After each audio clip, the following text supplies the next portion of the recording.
내년에 한번 지선이나 국회의원 보궐선거가 있는데 한동훈의 등판이 없이는 표가 5% 10%가 추가가 될 수가 없고 한동훈의 그 많은 지지층들이 오지 않는다는 판단이 있어서 지선을 이기기가 어렵다, 한계가 있을 수밖에 없다는 보고들이 많이 올라오고 그런 여론이 많이 형성되는데 대표가 독단적으로 한동훈만은 안 돼 이렇게 할 수 있을까요? 정치는 생물이고 선거는 승리를 위해서 어떤 것도 할 수 있기 때문에 한동훈 전 대표를 공천할 것이다 안 할 것이다를 지금은 생각할 이유가 전혀 없고요. 그때 갔을 때 어떤 여론 어떤 상황이 오느냐에 따라서 결정되는 것이지 TV 방송 토론에서 그렇게 뭐 전환길 한마디 했대가지고 그거를 굳건한 약속처럼 지켜야 되고 이런 건 아니지 않습니까?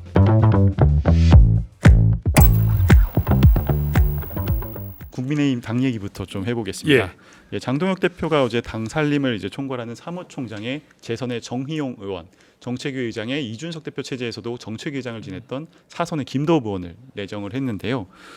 정의 평가가 여러 가지가 나오고 있습니다. 이제 강성 친윤으로 꼽히는 정 의원 그리고 반대로 이제 김도읍 의원 같은 경우는 사선이시지만 개파색이 좀 옅다는 평가들도 있습니다. 그래서 이런 인선에 대해서 이제 당 분열을 막으려는 좀 당 대표의 포석이 깔렸다 해석도 나오는데 의원님 좀 어떻게 보셨나요?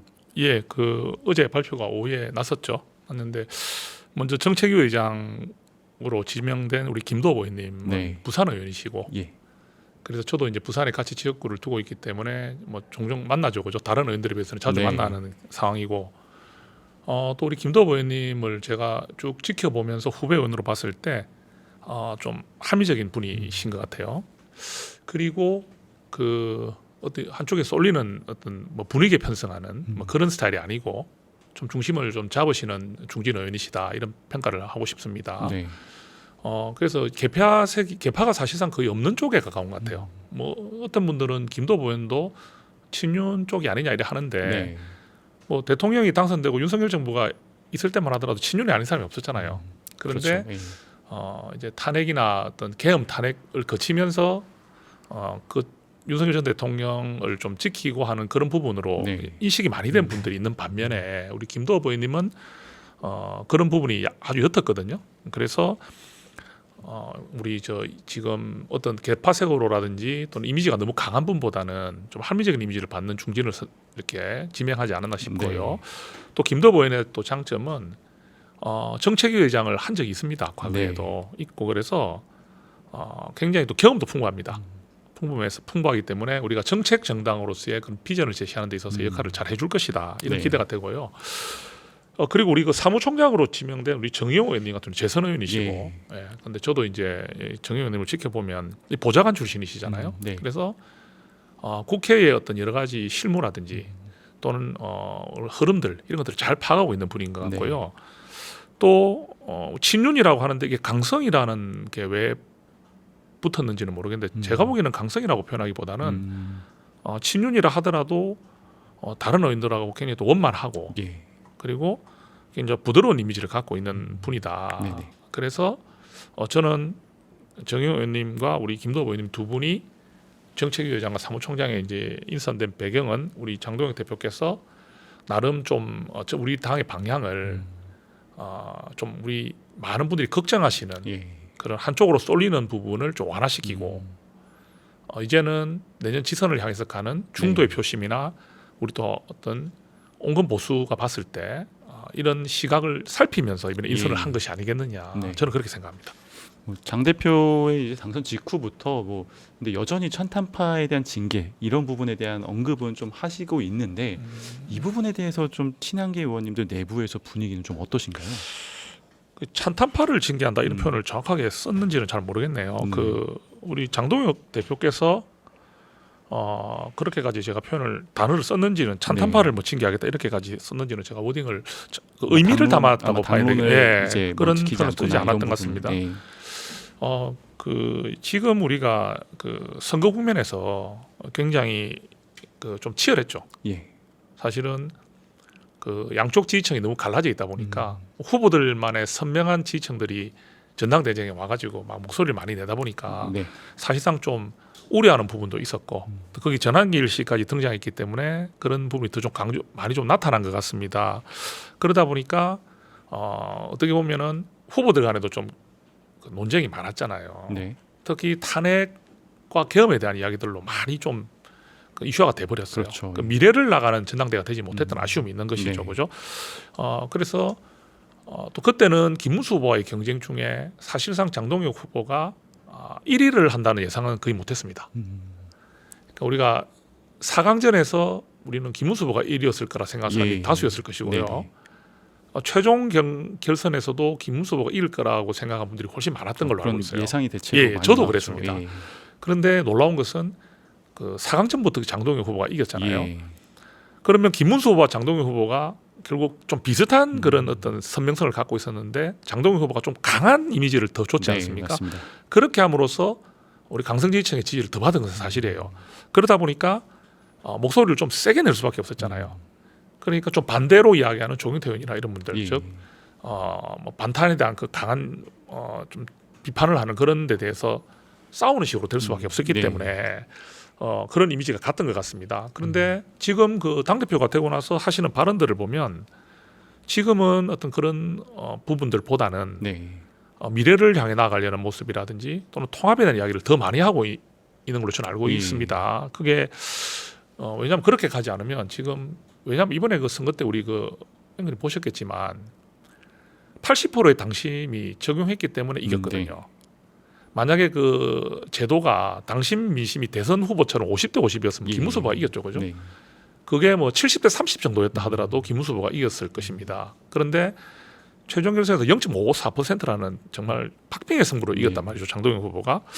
그런 상황이기 때문에 이런 상황에서 장동혁 후보가 지금 어찌 보면은 중도를 표방하지 않고 민심을 거스르는 식으로 할 수는 없는 거죠. 특히 그 20%의 지지를 그 민심을 보면요, 제 기억에는 김문수 후보가 60.18% 정도를 받았고요, 장동혁 후보는 39%를 받았습니다. 그런데 더 이제 의미를 두는 것은 그 민심이라는 것이 또 역선택 반칙 조항을 제외한 보수와 무당층을 상대로 한 거기 때문에 사실상 보수층입니다. 거기서에서조차도 김문수가 60이 나오고 장동혁 후보가 40%가 채 나오지 않았다는 것은 이게 의미하는 게 굉장히 크거든요. 이것을 장 대표가 모를 리가 없잖아요. 이게 이대로 만약 하게 되면 강성 지지층은 결집하겠지만 딱 그까지구나. 그러면 선거는 그걸로 이길 수 있는 게 아니거든요. 그죠? 그래서 그렇다 해서 또 지선이 많이 남은 것은 아닙니다. 내년 6월이면 이제 지금부터 여론을 좀 변화시켜야 되지 않습니까? 이게 이재명 정권의 어떤 실착이나 또는 민주당의 잘못만을 탓하고 가기에는 우리가 점수를 딸 수 있는 게 한계가 있습니다. 그러니까 상대의 실착만을 기대해서는 이길 수가 없어요. 지금은. 그러면 우리가 잘해야 되거든요. 잘하려면은 누구를 바라봐야 되죠? 우리 보수 안에 있는 어떤 온건한 보수층과 중도를 바라보는 정치를 안 하면 우리는 지선에서 사실 상당히 어렵다고 보기 때문에 그런 데 대해서 우리 장동혁 후보가 좀 태세 전환을 좀 할 수밖에 없고 또 그런 방향으로 좀 가려고 하는 것이 아니겠느냐 이렇게 생각을 합니다. 장 대표께서 워낙 좀 초반에 이제 전당대회 과정부터 좀 강도 높은 이야기들을 하다 보니까 당선이 되시고 나서 일부에서는 혹시 분당이 될 수 있는 거 아니냐라는 우려도 나오긴 하는데 의원님께서도 이제 개헌저지선이 무너져서는 안 된다 이러면서 분당은 안 된다는 입장을 내고 계신데 근데 여전히 일부에서 뭐 11월 분당설 내진 이런 구체적인 이야기를 하시는 분들도 있는 걸로 아는데 보셨을 때 분당 가능성은 진짜 현재로서 없다고 좀 보시나요? 분당 가능성 0입니다. 0. 어떤 이유 때문에 좀 0입니다. 이게 우리 국민의힘이 잘 되기를 바라기 때문에 목소리가 다양하잖아요. 그죠? 당에 만약에 지금 우리 당에 있는 의원들이나 이런 분들이 모두 다 똑같은 목소리를 내고 있다면 똑같이 강성지지층의 발언을 우리가 기준으로 삼아서 의원들이 그렇게 말을 하고 또 그렇게 표방을 한다면 어떻게 되겠습니까?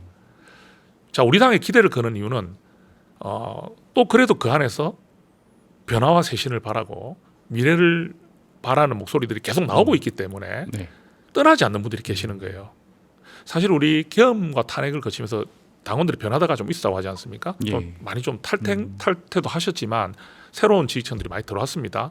그런데 그런 과정에 있는데 우리가 만약에 그런 상황에서 지금 당이 뭐 변하지 않는다? 그러면 안 되는 거거든요. 그래서 저는 지금 뭐 분당이라는 이야기를 한 번씩 하시는데 이거는 정말 0이라고 생각하고요. 그다음에 저희 한동훈 전 대표나 소위 말하는 좀 친한계라고 말하는 분들 중에서도 그런 말 하는 분은 한 번도 들어본 적이 없습니다. 왜? 우리는 당이 지금 바른 방향으로 가야 하는데 이 방향을 바로 잡아줄 핸들을 조정하는 데 역할을 해야 되는 사람들이거든요. 그죠? 이게 우리가 당에서 이런 아주 건전한 비판이 없으면 당은 절대로 회생할 수가 없습니다. 네. 그래서 그런 역할을 충실해야 되는 저희가 저희 뜻이 좀 관철되지 않고 또는 저희가 마음껏 뭔가 할 수 없다고 또 저희가 생각하지 않는 지도부가 탄생했다 해가지고 네. 그걸 박차고 나간다는 게 정치가 맞지 않잖아요. 네. 한동훈 전 대표께서도 지금 본인에게 조금 본인의 상황이 조금 위축된다든지 또는 본인의 상황이 조금 줄어들었다는 이유로 내가 그러면 여기서 당을 뛰쳐나가겠다는 생각을 하시겠습니까? 우리 당이 잘 되기를 그렇게 바라는 분이 우리 당을 네. 변화시키려고 가지 않겠습니까? 그죠? 또 그런 계기는 또 어느 시점에 올 수 있거든요. 예. 또 그 준비를 지금 앞으로 계속 이제 이번에 선거 안 나가신 이유도 밑에서부터 국민과 당원을 바라보는 만남을 많이 하겠다는 하는 것도 네. 다 마찬가지 아니겠습니까? 밑에서부터의 변화를 이끌겠다는 의지를 보였기 때문에 대표성이 안 나간 거거든요. 예. 그럼 그거를 이제 착실히 하셔야 되는 입장인데 아무래도 또 뭐 평론이라든지 또는 뭐 이런 데서 보면 좀 자극적인 그런 상황들을 좀 많이 또 네. 가정을 하잖아요. 네네. 그런데 저희뿐만 아니라 아마 다른 국민의 의원들 중에서 분당에 대한 생각을 하면서 걱정하는 분은 저는 들어본 적이 없습니다. 네. 이게 현실이라는 것을 말씀 좀 드릴게요. 네네. 예. 이것도 하나의 또 가정일 수 있는데 예. 아무래도 내부적으로 블랙리스트처럼 축출 대상 리스트 이런 것들이 좀 있는 것 아니냐라는 이야기들도 있긴 합니다. 그래서 예.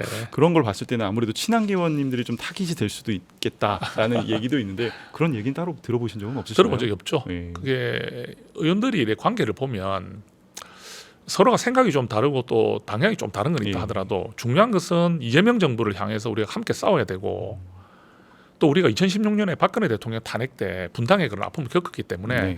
그 이후의 결과들이 어땠느냐를 잘 알고 있거든요. 그래서 지금 우리가 지금 이 시점에서 좀 생각이나 그런 차이가 있다 하더라도 이것을 우리가 최대한 우리가 줄여가면서 예. 함께 가서 이재명 정부와 민주당을 상대할 수 있어야 된다고 생각하는 거지. 지금 우리가 이렇게 같이 있어도 힘이 한계가 있는데, 그죠? 여기서 예를 들어서 뭐 어떤 분을 뭐 이렇게 말대로 뭐 결단을 한다든지 이런 식으로 되면 이게 굉장히 우리 당을 동요시키고 여기에 또 우리 안에 내분이 일어날 수 있지 않겠습니까? 예. 그래서 장동혁 대표께서도 처음에는 뭐 조경태 의원에 대해서도 뭐 결단한다 하겠다 이런 했지만 지금 또 그런 말씀이 많이 줄어들으셨고요. 네. 그리고 이게 우리 당에 있는 국회의원 한 분 한 분이 너무 소중하잖아요. 사실은 이제 남아 있는 그런 개헌 저지선 막는 것밖에 없어요. 네. 저희가 할 수 있는 역할은 그래도 마지막 하나 있는 카드가 개헌 저지선을 막아내는 예. 부분인데 저희가 개헌 저지선이 무너지면 민주당이 어떤 식으로 개헌할지 알 수가 없지 않습니까? 그죠? 네. 만약 그거조차 막을 수 없다면 그거조차 막을 수 없는 현실이라면 그죠? 어떤 분은 이렇게 또 이야기하세요. 장 대표께서 그런 표현을 한번 하신 적이 있어요. 뭐 107명의 의원의 숫자보다 뭐 90명만 남더라도 뭉치는 게 맞지 않느냐. 저는 그게 동의하고 싶지 않습니다. 네. 왜냐하면 90명이 똘똘 잘 뭉칠 수는 있을 것 같지만 한계가 법적인 한계는 명확합니다. 네. 예, 개헌 저지선도 막을 수 없고 더 소수당이 됨으로써 더 국회에서는 힘을 쓸 수가 없습니다. 그렇죠. 예. 자, 우리는 냉정하게 민주주의 국가에서의 법 테두리 안에서 우리는 권력을 행사하는 것이고 힘을 쓰는 것입니다. 조금 의견이 다르고 생각이 다른 분들이 하더라도 통합하면서 가서 그 107명의 힘으로 합법적인 법적인 권한을 행사할 수 있는 것이 민주주의 아니겠습니까? 네. 모든 것은 다수결의 원리고 또 숫자의 원리로 지금 민주당이 대응하고 있거든요. 우리가 아무리 투쟁을 하고 아무리 다시 투쟁을 하고 아무리 뭉쳐서 싸우더라도 법이 허용하고 있는 기준을 넘어서지 못한다면 네. 그것은 사실 말뿐인 거거든요. 그래서 한 명 한 명의 국회의원이 소중할 수밖에 없고 네. 우리가 이런 부분에 대해서 통합의 정신으로 나가는 것이 지도부의 역할이 아니겠느냐 저는 예. 그렇게 말씀드리고 싶습니다. 알겠습니다. 지금 최근에 이제 나경원 의원이 한동훈 전 대표를 좀 겨냥한 듯 만약 자신이 당 대표였다면 윤석열 전 대통령이 계엄을 하지 않았을 것이다라고 말을 했습니다. 사실 계엄 사태의 배경에 좀 당정 갈등이 영향을 미쳤다는 의미로도 좀 읽힐 수 있는데 네. 이러한 주장에 대해 좀 어떻게 보시나요? 좀 죄송한 말이지만 1%도 공감할 수 없고요. 우리 저 나경원 좀 대표께서는 그 정치적으로 좀 성향이 다르고 생각이 다르다고 하지만 예. 한동훈 전 대표에 대해서 좀 호의적이거나 긍정적인 발언을 하는지를 들어본 적이 없어요. 예. 물론 한동훈 전 대표에서 비판하는 사람이 있죠, 그죠? 네. 있지만 한동훈의 장점과 한동훈의 역할 그리고 공헌을 또 인정을 안 할 수가 없는 부분도 분명히 네네. 있는데도 불구하고 저는 들어본 적이 없습니다. 그러면 자, 이 어마어마한 비상계엄이 났는데 이 비상계엄이 났을 때 그러면 윤석열 전 대통령이 당과 소통을 안 했잖아요. 네. 그죠? 그러니까 주경 원내대표도 사실 지금 계엄과 관련이 안 됐다고 지금 본인은 자신 있게 주장을 하고 있습니다. 우리도 실제로 우리 의원들이 전부 우왕좌왕했지 않습니까? 네. 그럼 그 계엄을 결정하고 일으킨 대통령과 그 일부 핵심 인사들이 있었지 않습니까? 그죠? 네. 그 인사들의 마음으로 계엄이 추진되었는데 그때 당 대표가 누구였다는 것이 중요한 게 아닌 것 같아요. 자, 한동훈 전 대표가 그 불편했다 칩시다. 예. 불편했다 치더라도 사실 한동훈 전 대표의 그런 직언이나 이런 부분들을 받아들여진 게 없어요. 왜? 권한은 대통령이 갖고 있었기 때문에. 예. 사실상 한동훈 전 대표가 최상병 특검법을 제3자 발의 쪽으로 해서 추천 쪽으로 해가지고 한번 해보자 하는 것도 안 된 것. 그 다음에 대통령실에 들어가서 김건희 여사의 그런 비선 시설들을 다 정리해야 되지 않느냐. 또 인척들을 관리하는 특별감찰관대를 이렇게 추천하자 이렇게 올바른 말을 계속했지만 네. 받아들여진 게 없는 게 왜 그럴까요? 예. 그건 여당 대표의 한계였거든요. 그러니까 윤석열 전 대통령 입장에서 한동훈 전 대표가 거슬리고 불편할 수는 있었을지 몰라도 네. 한동훈 전 대표의 존재라는 것이 대통령을 넘어설 수 있는 존재가 아니었어요. 예. 예. 그러면 윤석열 전 대통령이 한동훈 전 대표를 무시하고 또는 이렇게 인정하지 않으려는 것을 얼마든지 할 수 있는 위치셨다는 네. 거죠. 그런 상황에서 한동훈 전 대표가 계엄에 대해서 영향을 줄 수가 없잖아요. 실질적으로 뭐 연락도 받지 못했고 네. 그 아무런 그 상황도 몰랐지 않습니까? 네. 그런데 이 어마어마한 비상계엄의 상황, 위헌위협적 비상계엄의 상황이 한동훈의 문제였다는 부분으로 만약 이야기를 한다든지 또는 내가 있었으면 안 했을 것이다. 이런 식으로 이야기하는 것은 좀 무책임한 발언이라고 저는 생각을 합니다. 이런 어마어마한 사태에 대해서 네. 누구 한 사람을 지목해서 근거 없는 그런 이야기를 하는 것은요. 예. 우리 정치인으로서는 해서는 안 된다고 생각합니다. 일정 부분 비판을 할 수 있을지 몰라도 네. 이런 정도의 발언은 상당히 조심해야 되지 않느냐. 예. 또 금도를 넘는 게 아니냐. 저는 그런 생각을 합니다. 예. 그 사실 한 전 대표님이 이제 전당대회에 나오지 않으셨고 예. 새 대표 체제가 이제 시작이 됐는데도 불구하고 다시 이런 좀 한 전 대표의 책임론이 나오는 배경은 좀 뭐로 보세요? 그 지금 뭐 한동훈 전 대표에 대한 뭐 문제들을 가지고 언급하는 분들이 계시지 않습니까? 네. 그죠? 예. 이제 지금 이 우리 당이 사실은 이번에 그 전당대회를 또 거치면서도 사실은 이제 장동혁 후보를 밀었던 분들도 한동훈 전 대표를 비판하는 그런 좀 분들이 많이 있었잖아요. 예. 근데 아직까지 이런 게 좀 있는 것 같아요. 그 우리가 정치를 저도 해보니까 그 이게 논리적인 것과 감정적인 부분이 좀 다른 것 같아요. 그러니까 우리 지지자들도 좀 나뉘는 게 예. 한동훈 전 대표가 당을 구했다 이렇게 보는 분들이 있는 부분은 네. 옳고 그름을 따져서 들어가서 계엄을 막고 탄핵을 찬성하고 이런 부분으로 갖다 본다면은 네. 비상계엄이 잘못됐다는 것은 우리 보수에서도 대부분 다 인정하지 않습니까? 비상계엄은 잘못됐고 탄핵이 어쩔 수 없이 되고 한다 하더라도 우리가 거기 탄핵에 찬성을 해줄 수는 없지 않느냐. 뭐 박근혜 전 대통령 때 받지 않느냐. 왜 이재명 대통령의 정권을 공짜로 주느냐 하는 이런 감정적인 부분이 없을 수가 없는 거예요. 네. 이게 교차가 되는 거죠. 그러다 보니까 아직도 한동훈 전 대표를 박수치고 우리 당의 소중한 자산으로 생각하는 분들이 계시는 또 반면에 한동훈 전 대표가 탄핵의 앞장섬으로 인해서 우리가 이재명 정권을 내주는 그런 부분으로 기여한 부분이 있지 않느냐 하는 비판을 네. 하는 것 같아요. 그죠?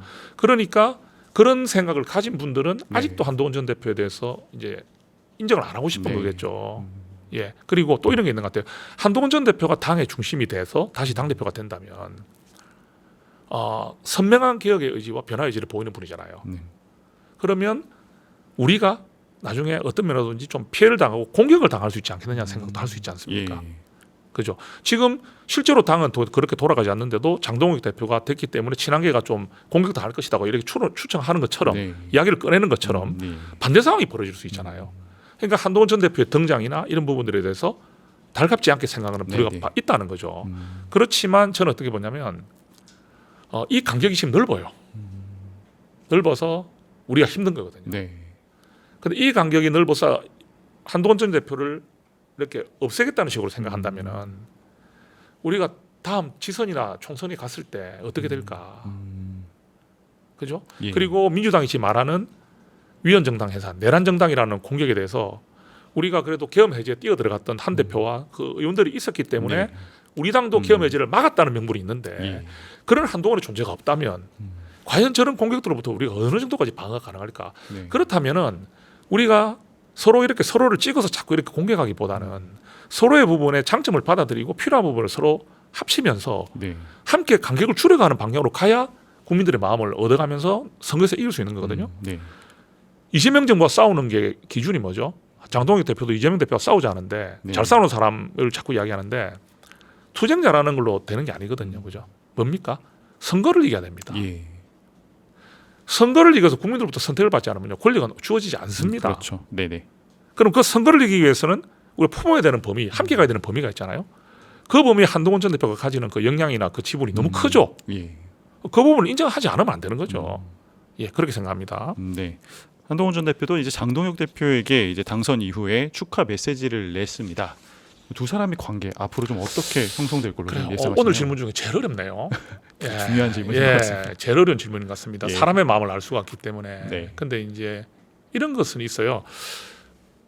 한때는 서로가 가장 아끼고 가장 신뢰하는 예. 관계였잖아요. 한동훈 전 대표의 최측근 하면 장동혁이었죠. 그렇죠. 예, 그리고 장동혁 대표께서도 본인이 0.5선의 국회의원으로 있을 때 전격적으로 사무총장으로 발탁하고 그 다음에 공천에 대한 또 심사도 들어가서 총선을 이끌고 함께 또 대표 선거에 나와서 수석 최고위원이 되고 또 한동훈 전 대표와 함께 그 길을 같이 걸었던 동지로 살았던 시간들이 네. 컸지 않습니까? 네네. 그죠? 굉장히 의미가 컸죠, 그죠? 그리고 계엄 때도 같이 뛰어 들어갔잖아요, 그죠? 계엄 때 우리 장동혁 대표도 같이 들어갔습니다. 계엄 해계 표절에 참여했습니다. 네. 탄핵이라는 그 결정 과정에서 이제 둘이 분이 이제 명분이 갈라졌죠, 그죠? 갈라졌는데 지금 당장 서로가 예. 이렇게 뭘 접점을 가지거나 만나기에는 간격이 아까 말씀드린 너무 멀잖아요. 네. 또 장동혁 대표가 어느 순간에 갑자기 한동훈 전 대표에게 호의적인 뭐 모습을 갑자기 보인다거나 이래 되면 또 본인을 지지해줬던 그런 우리가 말하는 그 강성 지지층들, 예. 강성 지지층들에 있는 분들이 어떻게 생각하겠습니까? 실망감을 상당히 또 표출할 수가 있지 않습니까? 네. 그래서 지금은 대표가 된 지 얼마 안 됐기 때문에 좀 안정되게 체계를 구축하는 시간이라고 보거든요. 네. 그러면 한동훈 전 대표와의 어떤 그런 관계라든지 또는 예. 윤석열 전 대통령의 면회를 가는 부분이라든지 이런 부분에 대한 부분들은 어떻게 섣부르게 하기가 좀 쉽지 않을 것이다. 뭐 그래서 당장 한동훈 전 대표께서 지금 축하 인사를 건넸다 하더라도 이는 조금 당연히 한동훈 전 대표께서는 축하를 할 수 있는 것이죠. 네. 지도가 탄생했으니까 축하를 하는 거는 그는 뭐 도리상 충분히 있을 수 있는 일이고 장동훈 전 대표께서 여기에 대해서 뭐 특별한 반응을 하고 하는 것들이 해석이 너무 크게 나올 것이기 때문에 좀 한동안은 그런 부분들은 접점은 좀 있기가 쉽지 않을 것 같습니다. 저는 그래 봅니다. 예. 사실 전당대회 때도 좀 일종의 화제가 됐던 게 이제 장동혁 대표에게 갔던 질문 중에 어떻게 보면 전환길과 한동훈 중에 누구에게 공천을 주겠냐 이 질문에 이제 망설임 없이 전환길을 꼽았었는데 뭐 지금의 상황이라면 뭐 물론 한동훈 대표가 내년에 이제 출마를 하실지 안 하실지 부분은 아직 미정일 테지만 뭐 공천에 아까 말씀하신 대로 공천을 주시기도 좀 어려운 상황이겠네요. 현재 상황이 유지가 된다면. 이게 예. 저는 제가 그때 저도 국회의원 공천을 받았잖아요. 근데 공천에서 저는 영입으로 이제 들어온 사람이죠. 국민의힘에서 영입 인재로 들어왔는데 이 공천이라는 게 당 대표가 독단적으로 하는 것은 아닌 것 같았어요. 물론 당 대표가 최종 결정을 하지만 엄격하게 공천심사 관리위원회가 있는 것이고 공관위원장이 존재합니다. 그 정용환 공관위원장이 있었잖아요. 그렇기 때문에 그 공천관리위원회의 많은 심사들을 바탕으로 해서 대표가 이제 결정도 하고 하지만 대표가 누구를 찍어서 콕콕 찍어서 공천할 수 있는 시스템이 아니에요. 그래서 지금 장동혁 대표께서도 잘 싸우는 사람에게 공천을 하겠다 이런 말들이 열심히 싸워달라는 의미로는 제가 뭐 받아들일 수 있지만 그 부분을 좀 잘못 알게 되면 우리 국민들이 바라봤을 때 이 공천이라는 게 당대표의 소유물이가 그렇죠. 대통령도 지금 윤 대통령과 김건희 여사가 공천에 개입했다는 부분 때문에 지금 법적인 문제를 받고 있지 않습니까? 맞습니다. 대통령도 지금 우리 당의 1호 당원인데도 불구하고 대통령이라는 이유로 공천에 개입하는 부분을 엄격하게 지금 못하게 하고 있지 않습니까? 그런데 아무리 당 대표가 그런 결정권을 그런 부분에 대해서 관여를 많이 하게 되는 권한이 있다 하더라도 그 공천이 사유화돼 있다 또는 내가 마음대로 할 수 있다는 이미지를 국민에게 심어준다면 이것은 당에게도 굉장히 엄청난 이거는 마이너스 요인이 되는 거거든요. 공천은 올바른 시스템에 의해서 정당한 평가에 의해서 기본이 되는 데서 대표가 좋은 인재를 고르고 좋은 공천 대상자를 판단을 하는 것이지 그것을 마음대로 할 수 있는 게 아니란 말입니다. 그죠? 네. 그런데 그때는 이제 언론에서 이제 꼭 좀 방송 토론이다 보니까 네. 질문을 좀 이렇게 눈에 좀 보는 예. 시청자들을 생각하면서 공천을 한다면은 한동훈이나 전환길이나 했기 때문에 그렇죠. 네. 그때 장동혁 대표도 뭐 적극적으로 그런 질문이 왔기 때문에 내가 그래 답을 할 수밖에 없다는 말도 했거든요. 예. 그래서 그런데 내년에 한번 지선이나 국회의원 보궐선거가 있는데 네. 한동훈의 등판이 없이는 이 표가 5% 10%가 추가가 될 수가 없고 우리 한동훈의 그 많은 지지층들이 오지 않는다는 판단이 있어서 지선을 이기기가 어렵다, 한계가 있을 수밖에 없다는 보고들이 많이 올라오고 네. 그런 여론이 많이 형성되는데 대표가 독단적으로 한동훈만은 안 돼. 이렇게 할 수 있을까요? 그 부분은 굉장히 정치는 생물이고 네. 또 선거는 승리를 위해서 어떤 것도 할 수 있기 때문에 지금 그때 나중에 한동훈 전 대표를 공천할 것이다 안 할 것이다를 지금은 생각할 이유가 전혀 없고요. 나중에 그때 갔을 때 어떤 여론, 어떤 상황이 오느냐에 따라서 결정되는 것이지. 네. 네. TV 방송 토론에서 그렇게 뭐 전환길 한마디 했대 가지고 그거를 굳거나 약속처럼 지켜야 되고 이런 건 아니지 않습니까? 네, 그렇게 봅니다. 그럼 현재 한동훈 전 대표는 이제 전당대회도 마무리된 상황에서 어떤 당내에서 또는 당 안팎에서의 역할은 좀 어떤 방향으로 좀 잡고 계실까요? 출마하지 않을 때부터 일관되게 그 어떤 국민과 당원을 직접 만나는 시간을 많이 늘리겠다. 네. 그 부분은 지금도 유효하고요. 네. 근데 출발의 시기를 이제 언제로 잡느냐는 부분인데 그게 좀 시스템을 구축하고 또 그런 계획을 세우고 하는 것도 시간이 좀 걸리지 않습니까? 그죠? 그리고 또 지금 지도부가 또 이번에 새로 탄생했기 때문에 그 지도부가 하는 것을 그 방향을 좀 지켜보면서 한동훈 전 대표도 목소리를 어떻게 낼 것인지 또는 어떻게 또 제언을 할 것인지 또 본인의 활동을 어떤 식으로 할 것인지에 대한 좀 구상이 좀 잡히지 않겠습니까? 네. 그게 그런 지도부의 구성에 따라서 좀 변화도 있을 수 있는 것이고 그죠? 예. 그렇기 때문에 지금은 근데 전제는 똑같습니다. 지금까지 많이 만나지 못했던 그 위로부터의 그런 어떤 개혁보다는 네. 당 대표로서 있었던 그 시간들 속에서 큰 것을 바라보고 대의를 말했던 부분에서 이제는 국민과 당원의 마음으로 들어가서 네. 왜 이게 논리적으로는 맞는데 감정적으로 좀 부딪히는 분들에 대한 부분을 헤아리고 그 다음에 우리 당이 이렇게 가야 하지 않으면 우리가 다시는 정권을 되찾아올 수 없다는 그런 네. 부분들을 대표가 호소를 하면서 국민의 마음을 얻고 당원의 마음을 얻는 시간들이 필요하거든요. 네. 그죠? 필요하기 때문에 그 시간이 앞으로의 대표의 이제 그런 계획들이 들어가 있을 것이다 이렇게 봅니다. 예.